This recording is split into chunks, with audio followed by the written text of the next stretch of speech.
Hi, Bill Bauer with B&M Crop Consulting. We're out here in our soybean field evaluating sudden death syndrome.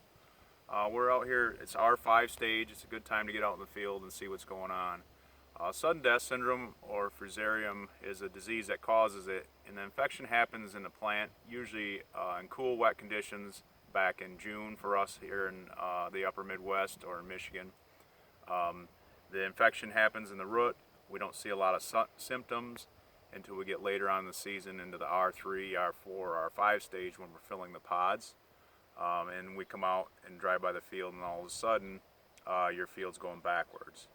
And the disease itself is infecting the plant or the roots throughout the whole season, but we don't see the symptoms until later on in the season. The toxin at this time of the year or during pod fill will move up the plant, and we start seeing necrotic tissue in the leaves. So if we zoom in here, we can see some leaves in different stages of the toxin affecting them. But it's very distinct. Interveinal corrosis in between the veins is starting to turn yellow, and it'll actually get necrose or actually get crusty and die. I've got a couple more leaves here we'll take a look at. As it keeps progressing, this tissue is going to keep deteriorating. You'll start falling off, and these leaves are eventually going to drop right off the plant. So fusarium infects it early, the toxin comes up and starts affecting the leaves.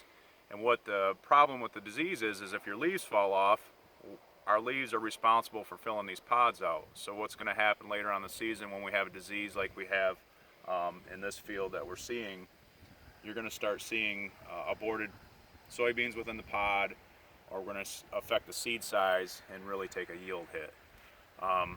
Sudden death syndrome was first discovered in 1971 in Arkansas and has spread through the upper Midwest, or most of the soybean growing states that we have a lot of production in.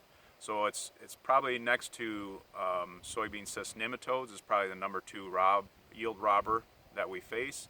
And up to the last couple years, we haven't had a lot of options to combat this disease, other than variety selection, the things that you'd want to take care of for any field, like compaction. You wouldn't want any compaction, good fertility, water movement up and down, things like that. So up to this point, we haven't had a lot of options that were controllable.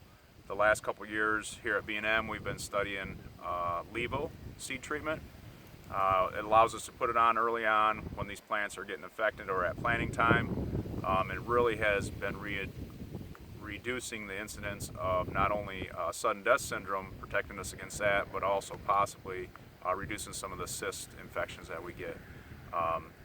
The couple years that we've been studying this, we're looking at 2.5 to 5 bushel range, so there's a good return on investment. So when you get out to your fields and you discover you have sudden death, you really want to make a note of those fields, check for compaction.